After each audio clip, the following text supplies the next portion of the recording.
بسم الله الرحمن الرحيم سيقول السفهاء من الناس ما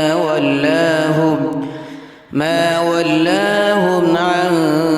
قبلتهم التي كانوا عليها قل لله المشرق والمغرب يهدي من يشاء إلى صراط مستقيم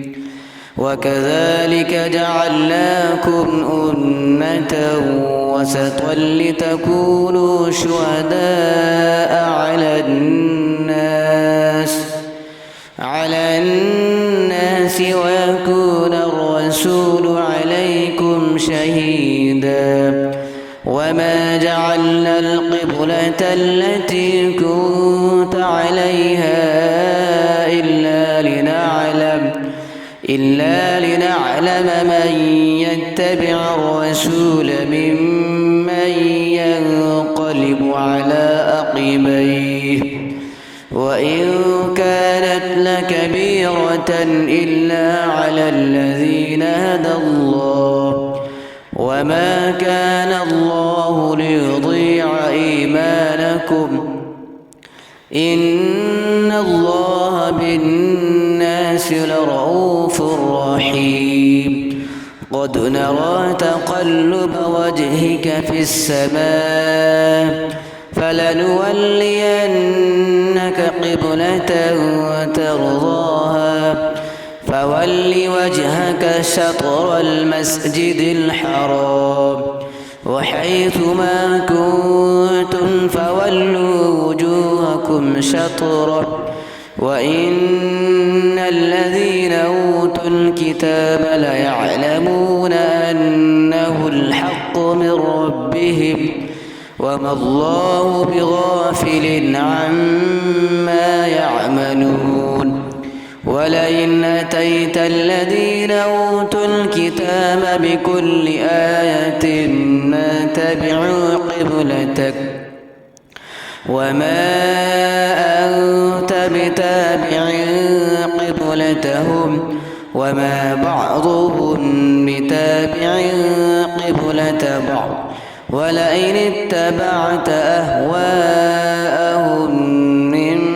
بعد ما جاءك من العلم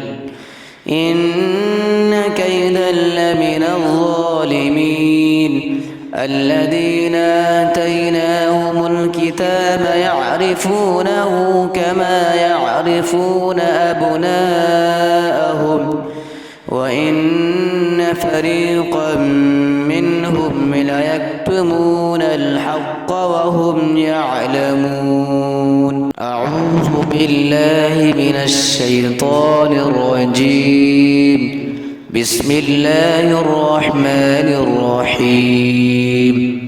الحق من ربك فلا تكونن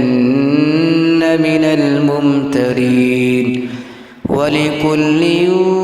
وجهة هو موليها فاستبقوا الخيرات أينما تكونوا يأت بكم الله جميعا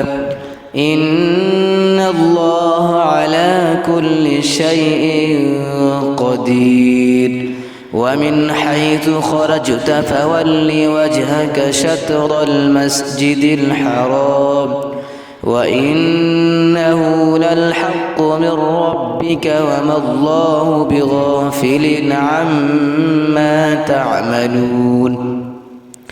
ومن حيث خرجت فول وجهك شطر المسجد الحرام وحيث ما كنتم فولوا وجوهكم شطره لئلا يكون للناس عليكم حجة إلا الذين ظلموا منهم فلا تخشوهم واخشوني وليتم نعمتي عليكم ولعلكم تهتدون كما أرسلنا فيكم رسولا منكم ربكم يتلو عليكم آياتنا ويزكيكم ويعلمكم الكتاب والحكمة ويعلمكم ما لم تكونوا تعلمون فاذكروني أذكركم واشكروني ولا تكفرون يا أيها الذين آمنوا استعينوا بالصبر والصلاة إن الله مع الصابرين ولا تقولوا لمن يقتل في سبيل الله أموات بل أحياء ولكن لا تشعرون ولنبلونكم بشيء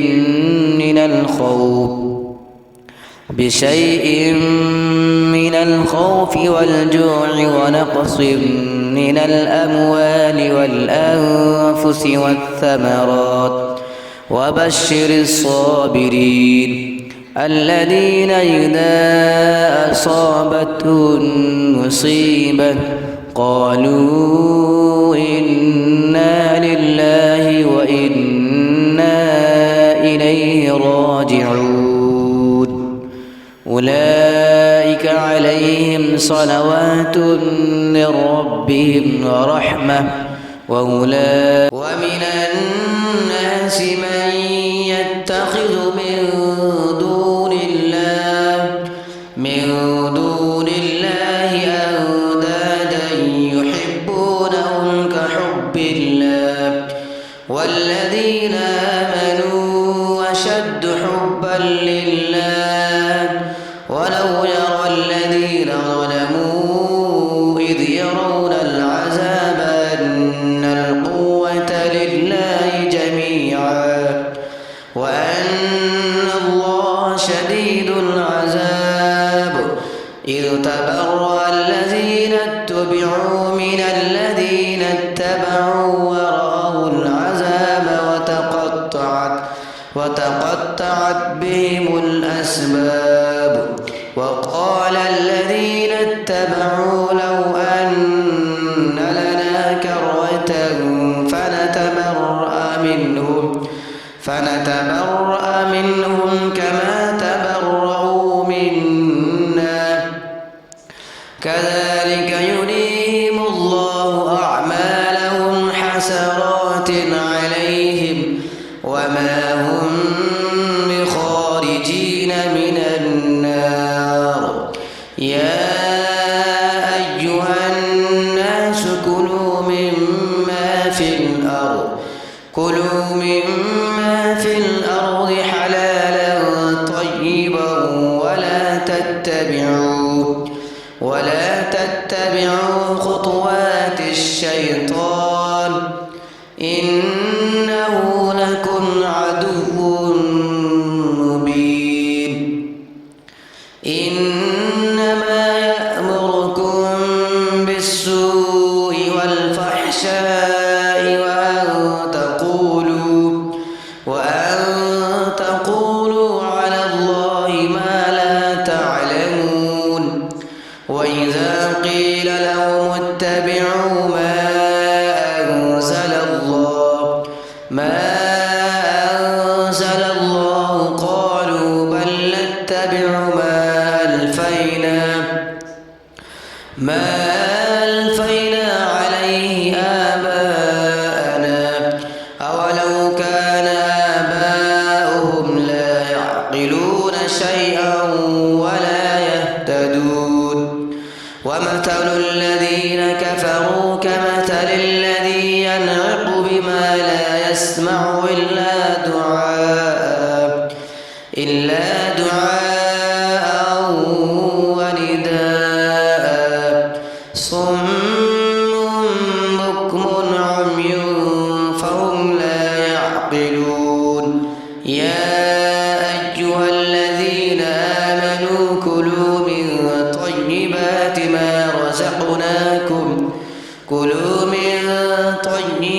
ما رزقناكم واشكروا لله واشكروا لله إن كنتم إياه تعبدون إنما حرم عليكم الميتة والدم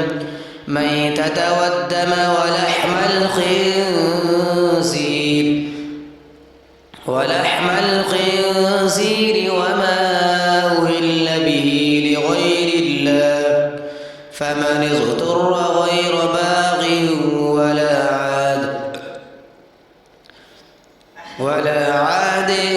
فلا إثم عليه إن الله غفور رحيم إن الذين يكتمون ما أنزل الله من الكتاب ويشترون به ثمنا قليلا أولئك ما يأكلون في بطونهم إلا النار ولا يكلمهم الله يوم القيامة ولا يزكيهم ولهم عذاب أليم أولئك الذين اشتروا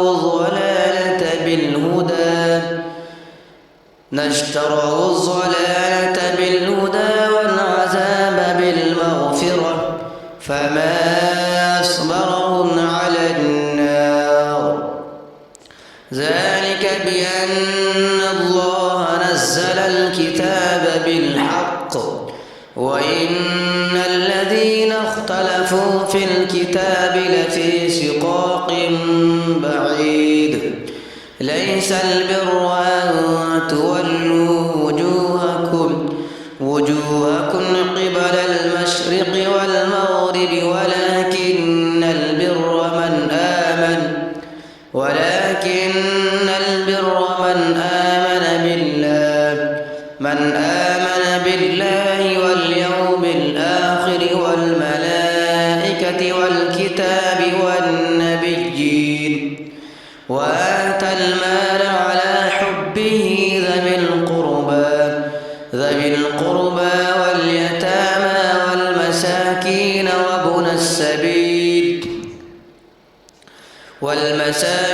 وابن السبيل والسائلين وفي الرقاب وأقام الصلاة وآتى الزكاة والموفون بعهدهم إذا عاهدوا والصابرين في البأساء والضراء وحين البأس أولئك الذين صدقوا وأولئك هم المتقون يا أيها الذين آمنوا كتب عليكم القصاص في القتلى الحر بالحر والعبد بالعبد والأنثى بالأنثى فمن عفي له من أخيه شيء فاتباع بالمعروف وأداء إليه بإحسان ذلك تخفيف من ربكم ورحمة فمن اعتدى بعد ذلك فله عذاب أليم ولكم في القصاص حياة يا أولي الألباب لعلكم تتقون كتب عليكم إذا حضر أحدكم الموت إن ترك خيرا الوصية للوالدين والأقربين بالمعروف حقا على المتقين فمن بدله بعدما سمعه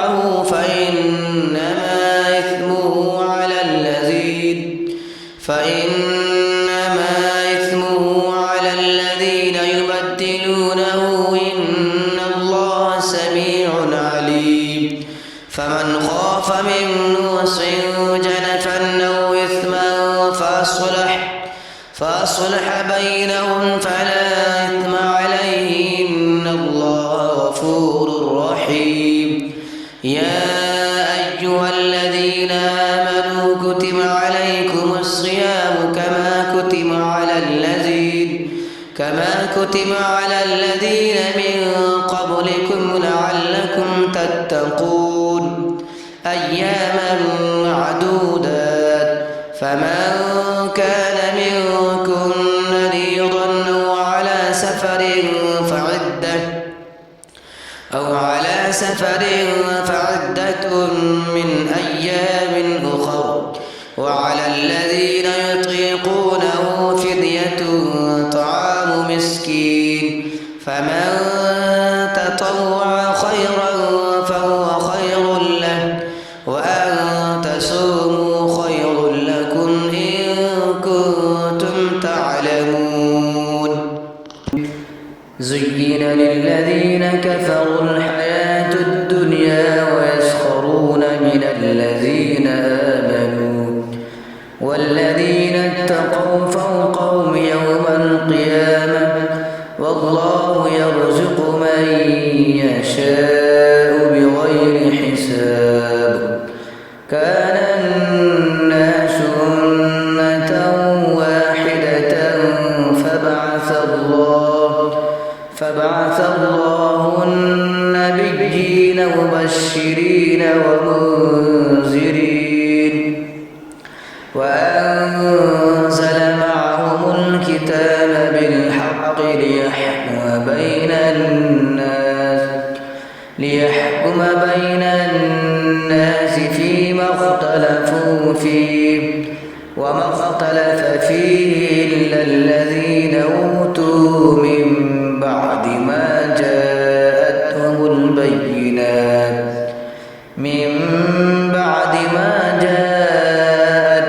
البينات بغيا بينهم فهدى الله الذين آمنوا لما اختلفوا فيه من الحق بإذنه والله يهدي من يشاء إلى صراط مستقيم. أم حسبتم أن تدخلوا الجنة ولما يأتكم مثل الذين خلوا من قبلكم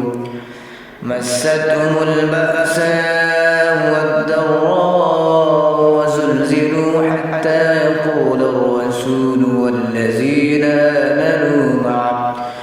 والذين آمنوا معه متى نصر الله ألا إن نصر الله قريب. يسألونك ماذا ينفقون قل ما أنفقتم من خير فللوالدين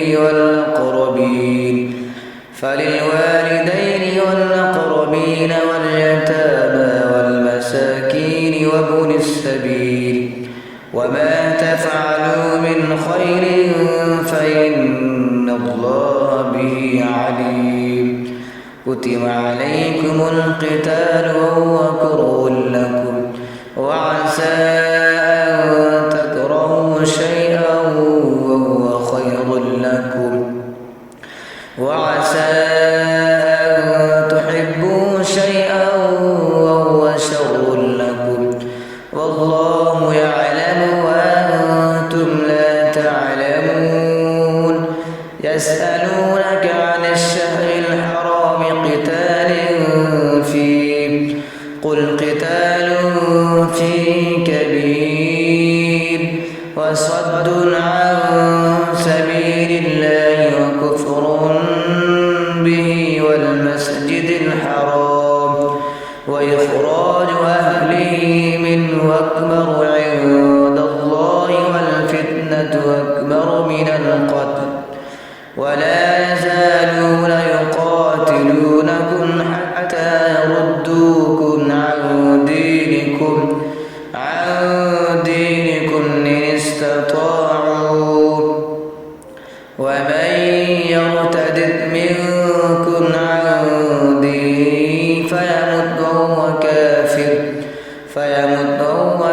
كافرون فأولئك حبطت أعمالهم في الدنيا والآخرة وأولئك أصحاب النار هم فيها خالدون. إن الذين آمنوا والذين هاجروا وجاهدوا في سبيل الله أولئك يرجون رحمة الله والله غفور رحيم. يسألونك عن الخمر والميسر قل فيهما إثم كبير ومنافع للناس وإثمهما أكبر من نفعهما ويسألونك ماذا ينفقون قل العفو كذلك يبين الله لكم الآيات لعلكم تتفكرون في الدنيا والآخرة. ويسألونك عن اليتامى قل إصلاح لهم خير وإن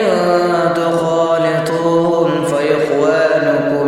والله يعلم المفسد من المصلح ولو شاء الله لعنتكم إن الله عزيز حكيم. ولا تنكحوا المشركات حتى يؤمن ولأمة مؤمنة خير من مشركة ولو أعجبتكم ولا تنكحوا المشركين حتى يؤمنوا ولعبد مؤمن خير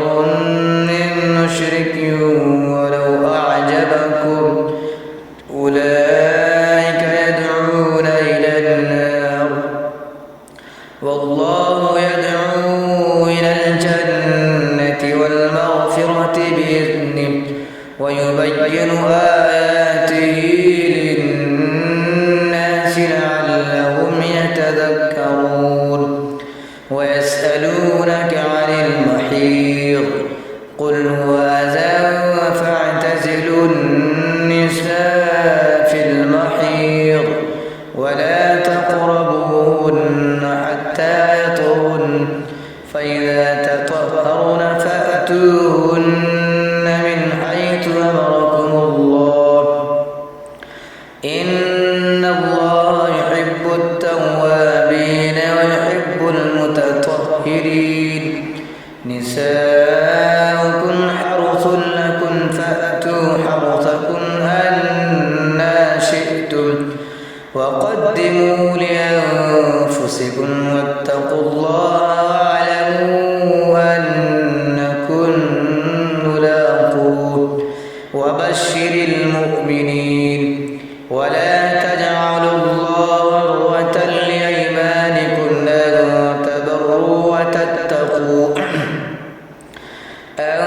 تبروا وتتقوا وتصلحوا بين الناس والله سميع عليم.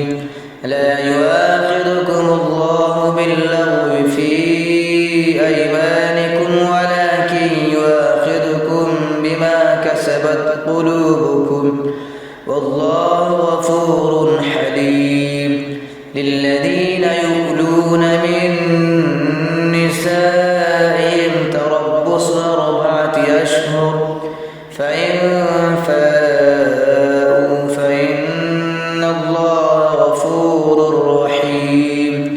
وإن عزموا الطلاق فإن الله سميع عليم. والمطلقات يتربصن بأنفسهن 3 قروء ولا يحل لهن أن يكتمن ما خلق الله في أرحامهن إن كن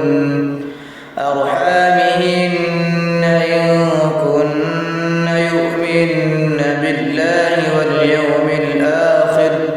وبعولتهن أحق بردهن في ذلك إن أرادوا إصلاحا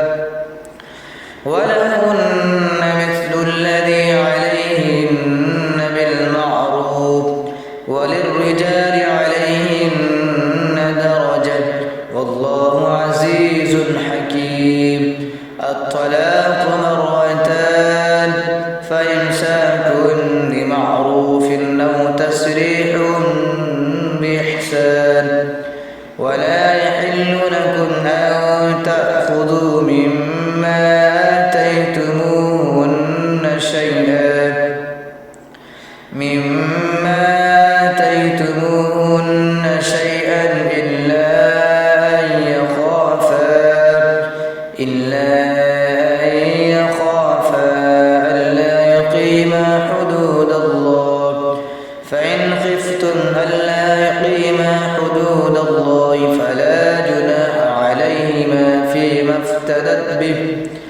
تلك حدود الله فلا تعتدوها، ومن يتعد حدود الله فأولئك هم الظالمون. فإن طلقا فلا تحل له من بعد حتى تنكح زوجا غيره، فإن طلقا فلا جناح عليهما أن يتراجعا إن ظنا أن يقيما حدود الله، وتلك حدود الله يبينها لقوم يعلمون. وإذا طلقتم النساء فبلغن أجلهن فامسكوهن بمعروف أو سرحوهن بمعروف، ولا تمسكوهن ضرارا لتعتدوا، ومن يفعل ذلك فقد ظلم نفسه. ولا تتخذوا آيات الله هزوا واذكروا نعمة الله عليكم وما أنزل عليكم من الكتاب والحكمة يعظكم به، واتقوا الله واعلموا أن الله بكل شيء عليم. فإن طلقا فلا تحل له من بعد حتى تنكح زوجا غيره، فإن طلقا فلا جناح عليهما أن يتراجعا إن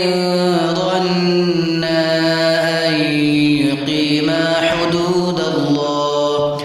وتلك حدود الله يبينها لقوم يعلمون. وإذا طلقتم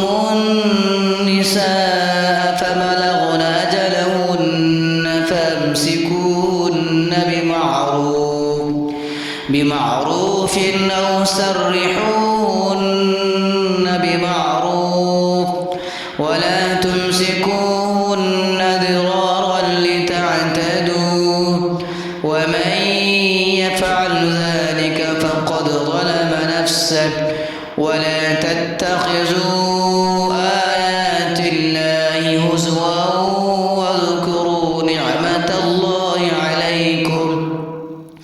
وما أنزل عليكم من الكتاب والحكمة يعظكم به، واتقوا الله واعلموا أن الله بكل شيء عليم. وإذا طلقتم النساء فبلغن أجلهن فلا تعضلوهن أن ينكحن أزواجهن إذا تراضوا بينهم بالمعروف، ذلك يوعظ به من كان منكم يؤمن بالله واليوم الآخر، ذلكم أزكى لكم وأطهر، والله يعلم وأنتم لا تعلمون.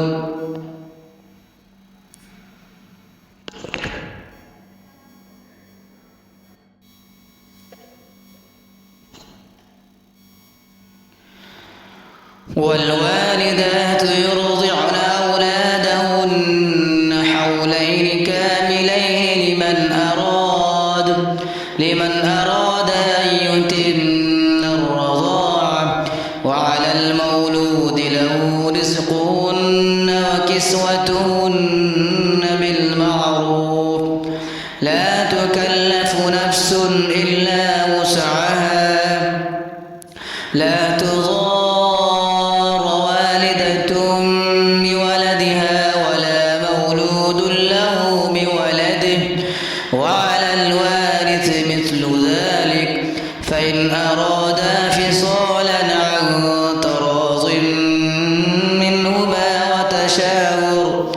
وتشاور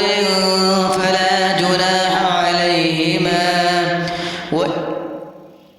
وإن أردتم أن تسترضعوا أولادكم فلا جناح عليكم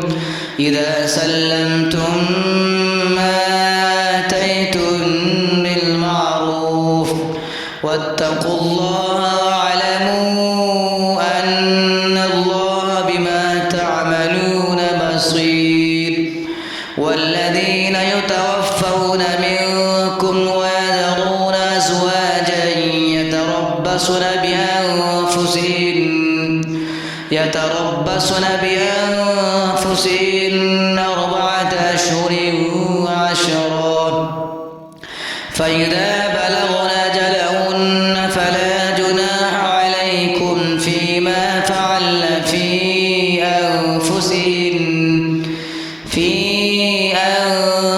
أنفسهن بالمعروف والله بما تعملون خبير. ولا جناح عليكم فيما عرضتم به من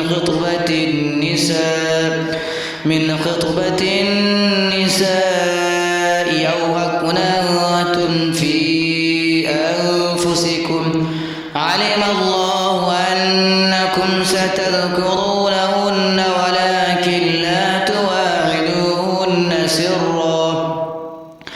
ولكن لا تواعدوهن سرا إلا أن تقولوا قولا معروفا ولا تعزموا عقدة النكاح حتى يبلغ الكتاب أجله واعلموا أن الله يعلم ما في أنفسكم فاحذروه واعلموا أن الله غفور حليم. لا جناح عليكم إن طلقتم النساء ما لم تمسوهن أو تفرضوا لهن فريضة ومتعوهن على الموسع قدره وعلى المقتر قدره متاعا بالمعروف حقا على المحسنين. وإن طلقتموهن من قبل أن تمسوهن وقد فرضتم لهن فريضة فنصف ما فرضتم إلا أن يعفون أو يعفو الذي بيده عقدة النكاح وأن تعفوا أقرب للتقوى ولا تنسوا الفضل بينكم إن الله بما تعملون بصير. حافظوا على الصلوات والصلاة الوسطى وقوموا لله قانتين. فإن خفتم فرجالا أو ركبانا فإذا أمنتم فاذكروا الله كما علمكم ما لم تكونوا تعلمون. والذين يتوفون منكم ويذرون أزواجا وصية لأزواجهن متاعا إلى الحول غير إخراج فإن خرجن فلا جناح عليكم فيما فعلن في أنفسهن من معروف والله عزيز حكيم. وللمطلقات متاع بالمعروف حقا على المتقين. كذلك يبين الله لكم آياته لعلكم تعقلون. ألم تر إلى الذين خرجوا من ديارهم وهم ألوف حذر الموت فقال لهم الله موتوا ثم أحياهم إن الله لذو فضل على الناس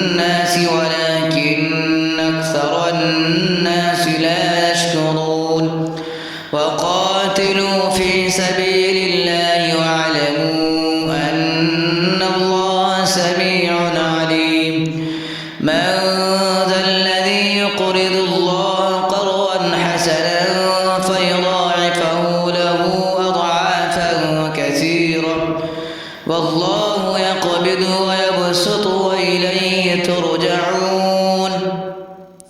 ألم تر إلى الملأ من بني إسرائيل من بعد موسى إذ قالوا لنبي له ابعث لنا ملكا نقاتل في سبيل الله قال هل عسيتم إن كتب عليكم القتال ألا تقاتلوا قالوا وما لنا ألا نقاتل في سبيل الله وقد خرجنا من ديارنا وأبنائنا فلما كتب عليهم القتال تولوا إلا قليلا منهم والله عليم بالظالمين وقال لهم نبيهم إن الله قد بعث لكم طالوت ملكا قالوا أنى يكون له الملك علينا ونحن أحق بالملك منه ولم يؤت سعة من المال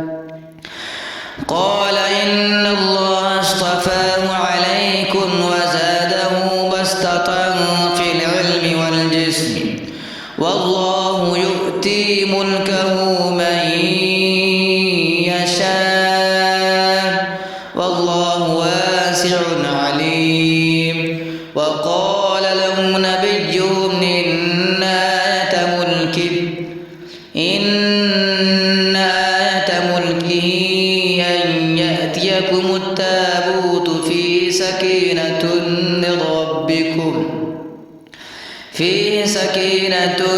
من ربكم وبقية مما ترك آل موسى وآل هارون تحمله الملائكة إن في ذلك لآية لكم إن كنتم مؤمنين فلما فصل طالوت بالجنود قال إن الله مبتليكم بنهر فمن شرب منه فليس مني ومن لم يطعمه فإنه مني إلا من اغترف غرفة بيده فشربوا منه إلا قليلا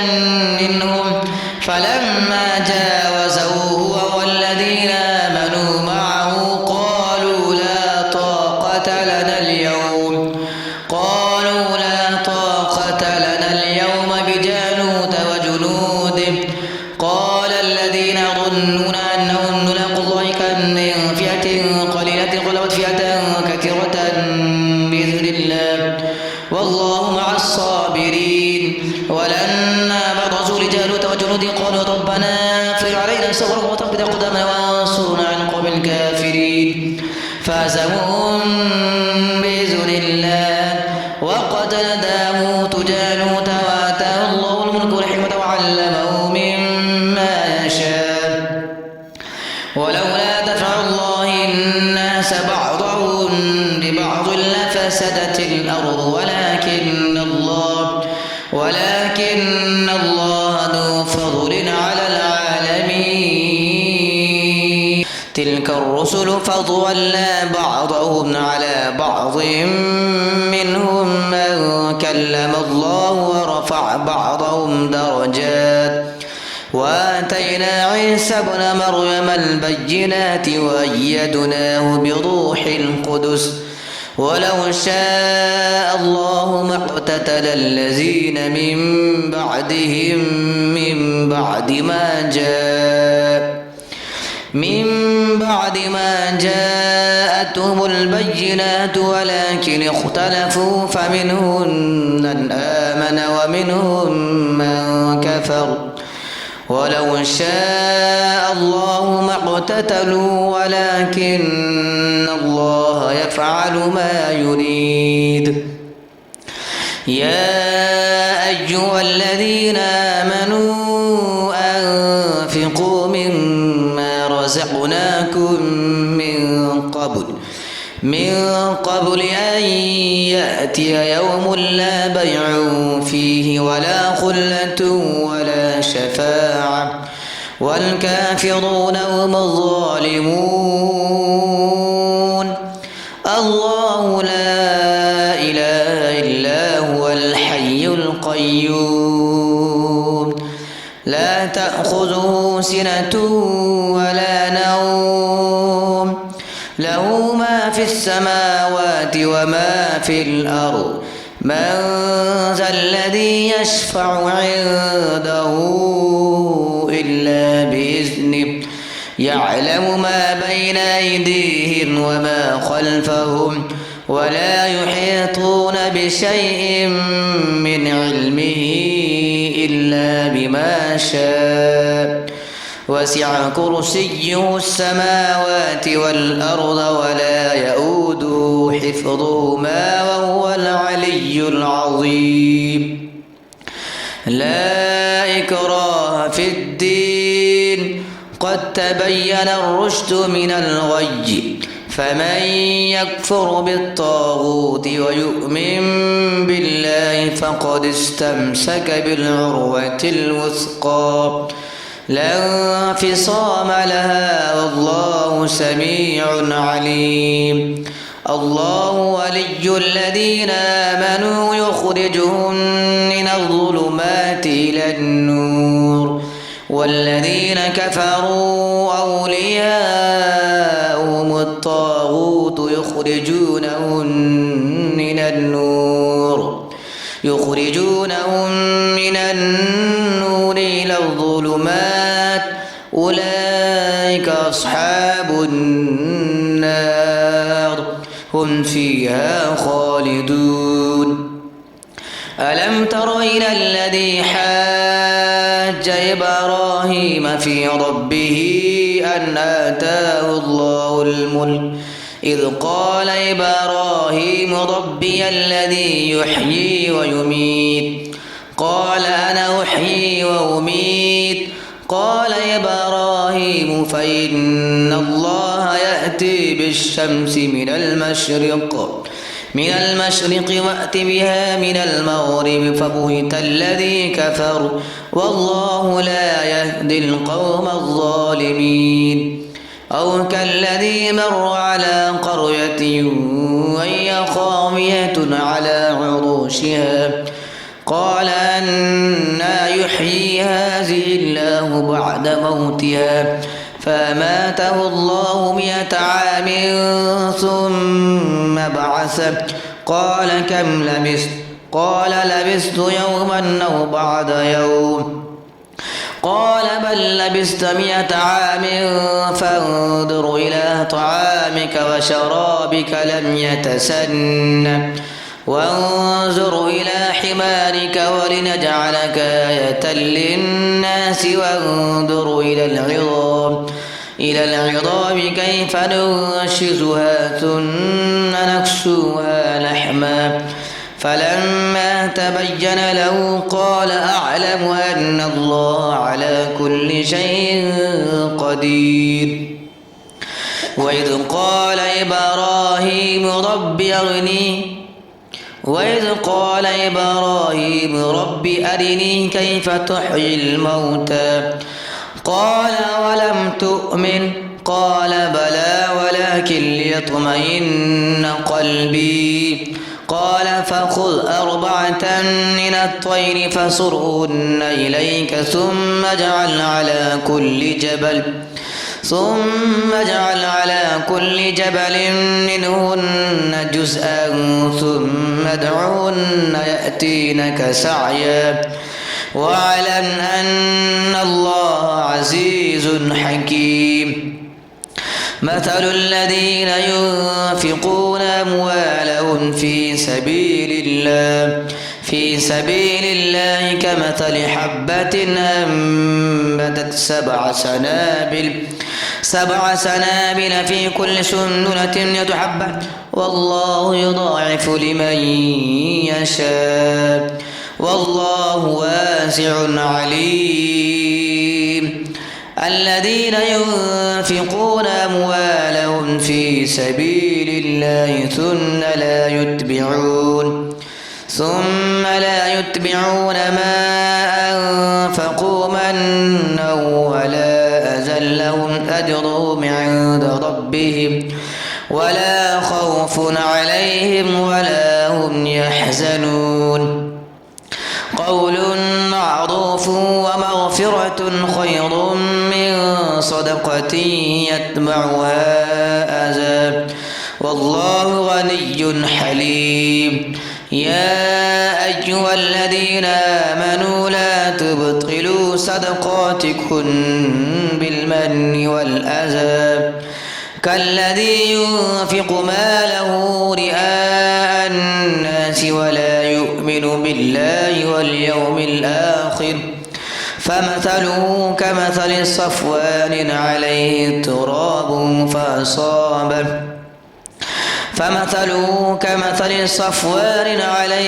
تراب فأصابه وابل فتركه صلدا لا يقدرون على شيء مما كسبوا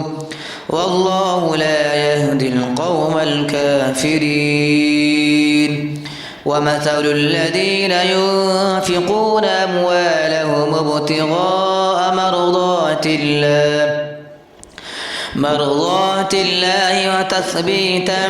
من أنفسهم كمثل جنة بربوة أصابها وابل فآتت أكلها ضعفين فإن لم يصبها وابل فطل والله بما تعملون بصير أيود أحدكم أن تكون له جنة من نخيل وأعناب تجري من تحتها الأنهار له فيها من كل الثمرات وأصابه الكبر وله ذرية ضعفاء فأصابها إعصار في نار فاحترقت كذلك يبين الله لكم الآيات لعلكم تتفكرون يا أيها الذين آمنوا أنفقوا من طيبات ما كسبتم ومما أخرجنا لكم من الأرض ولا تيمموا الخبيث منه تنفقون ولستم بآخذيه إلا أن تغمضوا فيه واعلموا أن الله غني حميد الشيطان يعدكم الفقر ويأمركم بالفحشاء والله يعدكم مغفرة منه وفضلا والله واسع عليم يؤتي الحكمة من يشاء ومن يؤت الحكمة فقد أوتي خيرا كثيرا وما يذكر إلا أولو الألباب وما أنفقتم من نفقة أو نذرتم من نذر فإن الله يعلم وما للظالمين من أنصار إن تبدوا الصدقات فنعما هي وإن تخفوها وتؤتوها الفقراء فهو خير لكم ويكفر عنكم من سيئاتكم والله بما تعملون خبير ليس عليك هداهم ولكن الله يهدي من يشاء وما تنفقوا من خير فلأنفسكم وما تنفقون إلا ابتغاء وجه الله وما تنفقوا من خير يوفى إليكم وأنتم لا تظلمون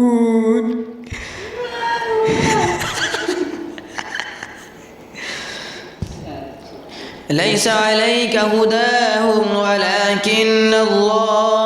ولكن الله يهدي من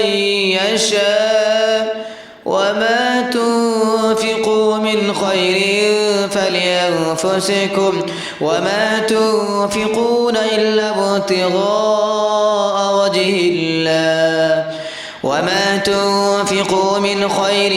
يوفى إليكم وأنتم لا تظلمون للفقراء الذين أحصروا في